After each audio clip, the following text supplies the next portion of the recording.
కలిసి వచ్చాను.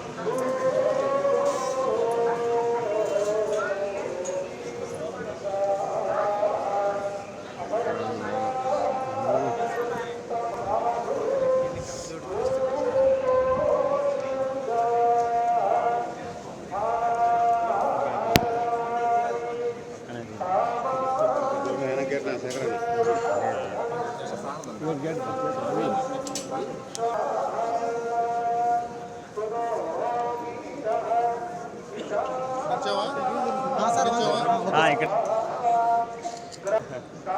కరెక్ట్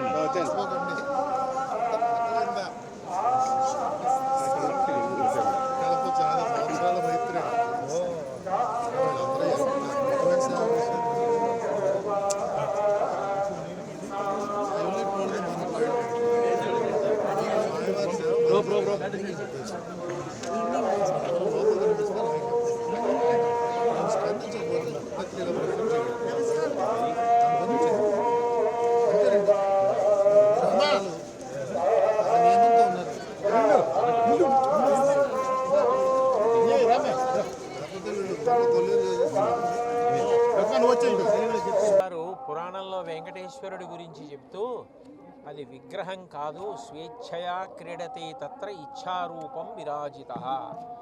ఆయన అలా నిలబడాలనుకుని నిలబడ్డారు, సాక్షాత్ శ్రీమన్నారాయణుడే అని చెప్పారు. అటువంటి మహానుభావుడు సుదర్శన చక్రం పట్టుకుని నిలబడి ఉండగా మనందరినీ ఆయన నిరంతరం కాపాడతారు. అందుకే ప్రపంచంలో చాలా భాగం ఉద్రిక్తతలతోటి ఉద్విగ్నతలతోటి ఉండి యుద్ధ వాతావరణంలో నలిగిపోతుంటే మనందరం మాత్రం ఈ పాటి ప్రశాంతంగా ఉండగలిగాం. ఎక్కడ ఏ విధమైనటువంటి నష్టం జరగకుండా ప్రశాంతంగా మన పనులు మనం చేసుకోగలిగామంటే సర్వజగద్రక్షకుడైనటువంటి శ్రీమన్నారాయణుడు ఇక్కడ కొలువు ఉండడం, మనని కాపాడడం దానికి కారణం. కాబట్టి మనం చెయ్యగలిగింది ఆయన యందు భక్తితో ఆయన చెప్పినట్లు బ్రతికి ధార్మికంగా ఉండడమే మనం చెయ్యగలిగినటువంటి కర్తవ్యం. ఇవాళ స్వామివారి దర్శనం చేసుకుని ఎంతో సంతోషించి నమస్కారం చేసుకుని వచ్చాం. ఒక లీల నేను ఊహించుకోలేదు. ఇవాళ నేను స్వామివారి నేత్ర దర్శనం చేయగలుగుతానని. చాలా చక్కని ఒక ఆనందమైన వారి యొక్క ఆ సౌందర్యాన్ని చూసి చాలా పులకించిపోయింది ఇవాళ. ఇందాక పెద్దలు చెప్పినట్టుగా విశ్వశాంతి స్వామివారి యొక్క ఆశీర్వచనం వల్లనే అది సఫలీకృతం అవుతుంది. దేశాన్ని పరిపాలించేవారు, దేశానికి రక్షణ కలిగించేవారు, దేశంలో ధర్మస్థాపన గురించి నిరంతరం కృషి చేస్తున్నవారు, వారందరికీ కూడా స్వామివారి యొక్క అనుగ్రహం పరిపూర్ణంగా లభించి ఈ దేశం యొక్క ఔన్నత్యానికి, ధర్మ పరిపాలనకి, ధర్మ నిరతకి మనందరం కూడా సనాతన ధర్మ వైభవం కోసం ఆ స్వామి యొక్క అనుగ్రహాన్ని మనందరం కోరుదాం. మన వ్యక్తిగత చిన్న చిన్న కోరికలు ఆయన తీర్చుతాడు.